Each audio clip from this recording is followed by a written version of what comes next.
করা হয়েছে। রাজ্যে ব্যাপক বিনিয়োগ এবং শিল্প আনতে গেলে আইন শৃঙ্খলাকে সুদৃঢ় করা, তোলাবাজি, কাটমানি, সিন্ডিকেট, চাঁদাবাজি বন্ধ করা,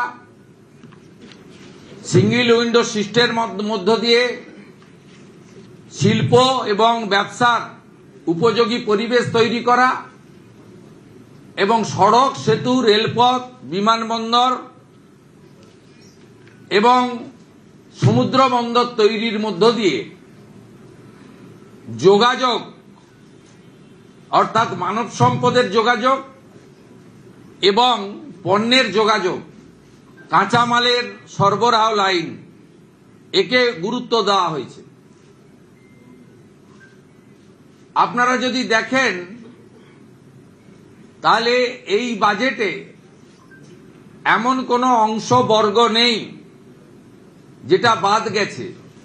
ঠিক বাজেট বক্তৃতা মাননীয় অর্থমন্ত্রী শেষ করার পরে কার্যত এখানে বিরোধীদের বলার কিছু আছে বলে মনে হয় না। একজন প্রবীণ বিধায়ক,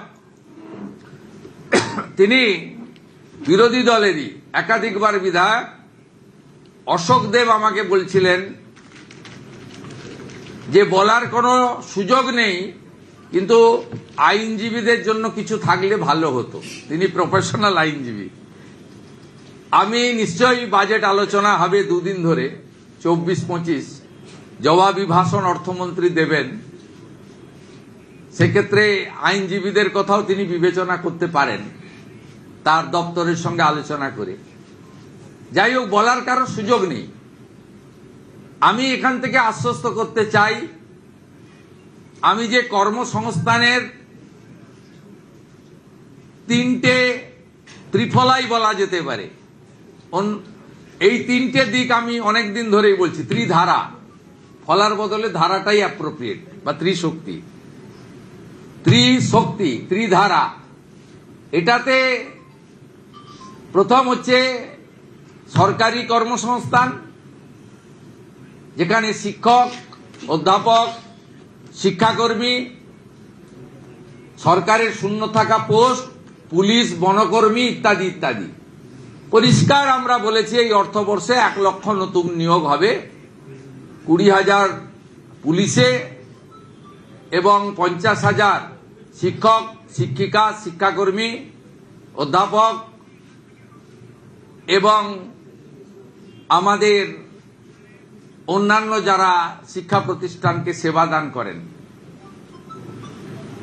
50,000-এর কথা বলা হয়েছে। বাকি 30,000-এর ক্ষেত্রে সরকারি অফিসগুলো ডাটা এন্ট্রি অপারেটর, চুক্তিভিত্তিক লোকেদের দ্বারা চলছে।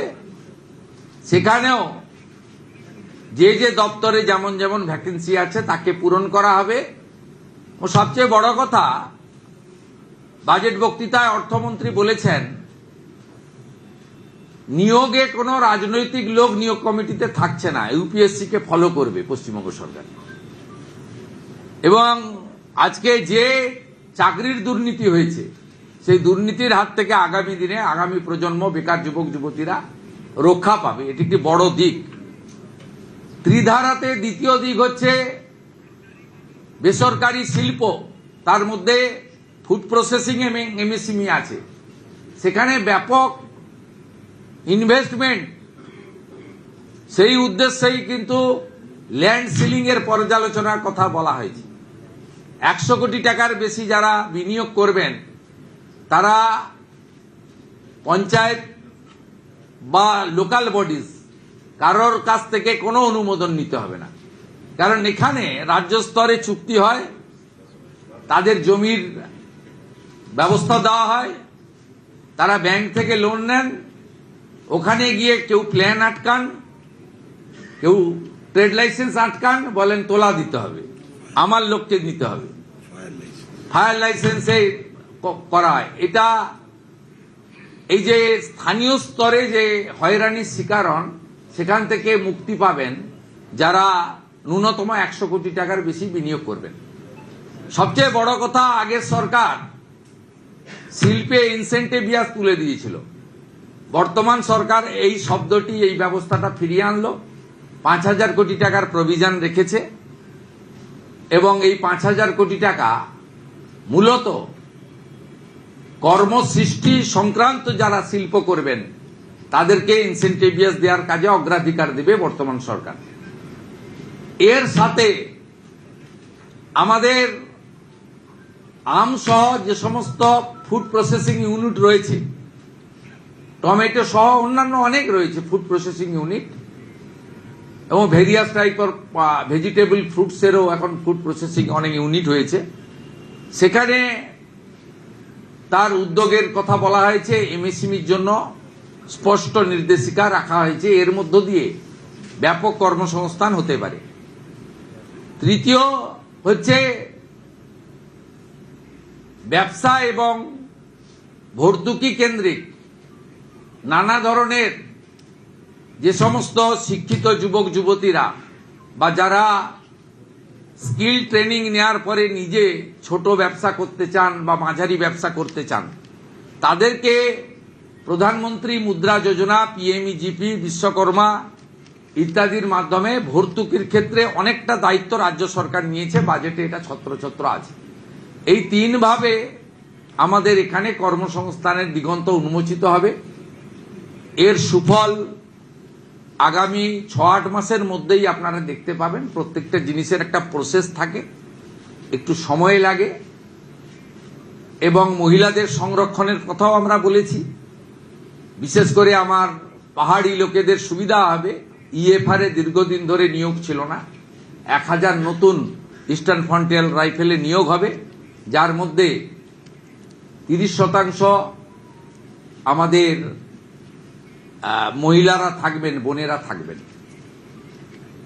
এর বাইরে যদি আপনি বলেন শিল্প কর্মসংস্থানের বাইরে অন্নদাতা ভগবান কৃষকদেরকে দুহাতে এই বাজেটে দেওয়া হয়েছে। এখন প্রায় 2500 টাকা করে ধানের কুইন্টাল, বাড়তি 200 টাকা করে দেওয়ার কথা ঘোষণা করা হয়েছে। এবং আমাদের সংকল্পপত্রে যে প্রতিশ্রুতি আছে, এই প্রতিশ্রুতি মেনে আমরা 3100 টাকা করব ধাপে ধাপে, কথা আমরা বলেছি। এবছর 200 টাকা করে বাড়তি তারা পাবেন। আমাদের কৃষির মধ্যে প্রধানমন্ত্রী কৃষি সেচাই যোজনা, 4টি জেলাকে প্রধানমন্ত্রী ধনধান্য কর্মসূচিতে যুক্ত করা, মৃত্তিকা পরীক্ষা সহ অনেকগুলো কর্মসূচি রাখা হয়েছে। সাথে সাথে প্রধানমন্ত্রী পিএম কিষাণ সম্মান নিধিতে ভারত সরকার 6000 টাকা দিচ্ছেন, আমরা আরো 3000 টাকা অতিরিক্ত দেওয়ার সিদ্ধান্ত গ্রহণ করেছি। আমরা আলু চাষিদের জন্য বিশেষ প্যাকেজ দিয়েছি। প্রত্যেক আলু চাষি তারা কুইন্টালে 200 টাকা করে ভর্তুকি পাবেন, এবং তাদের বীজ এবং কোল্ড স্টোরেজ, ট্রান্সপোর্টেশন, এক্ষেত্রেও গুরুত্বপূর্ণ সিদ্ধান্ত নেওয়া হয়েছে। কৃষিকাজে যে বিদ্যুৎ ব্যবহার করা হয় তাতে ইউনিটে 2 টাকা ছাড় দেওয়া হয়েছে। এটা পর্যায়ক্রমে আগামী দিনে এই সরকার অনেক দিন থাকবে। আমরা কৃষকদের জন্য ধীরে ধীরে আরো করব, 2 টাকা ছাড় ইউনিটে দিয়েছি। এর জন্য রাজ্য সরকারের এই বছরই 800 কোটি টাকা যাবে, 800 crore ফর কৃষক, ওদের ইউনিটে 2 টাকা করে ছাড় দেওয়া হয়েছে। এর সঙ্গে যদি নারী শক্তি, দেবী শক্তির কথা বলেন, 3000 টাকা তো ঘোষিত, 28 লক্ষ ইতিমধ্যে পেয়েছে। আগামী 1 জুলাই আরো 1,05,00,000 অ্যাকাউন্টে টাকা ট্রান্সফার হবে। তার প্রভিশন অর্থমন্ত্রী রেখেছেন 36,000 কোটি টাকা। যারা ড্রপ আউট আটকাতে গ্র্যাজুয়েট বা ইউনিভার্সিটি স্তরে ছাত্রীদের জন্য এককালীন 50,000 টাকার কথা ঘোষণা করা হয়েছে। এবং আমাদের প্রসূতি মায়েদের জন্য প্রধানমন্ত্রী মাতৃ বন্দনা স্কিমের সাথে আরো অতিরিক্ত দিয়ে, ওটাতে 5,000 টাকা পাওয়া যায়, আরো 16,000 টাকা দিয়ে 21,000 টাকা দেওয়ার কথা বলা হয়েছে। এবং 5টি পুষ্টিকর কিট প্রদানের কথা আজকে বাজেটে উল্লেখ করা হয়েছে। এবং সরকারি বাসে তো 0 ভ্যালু টিকিট ইতিমধ্যে চলছে, তার একটি পিঙ্ক কার্ড প্রবর্তনের কথা বলা হয়েছে, যাতে প্রকৃত যারা পান তারা পান, মানে এই সুযোগটা পান।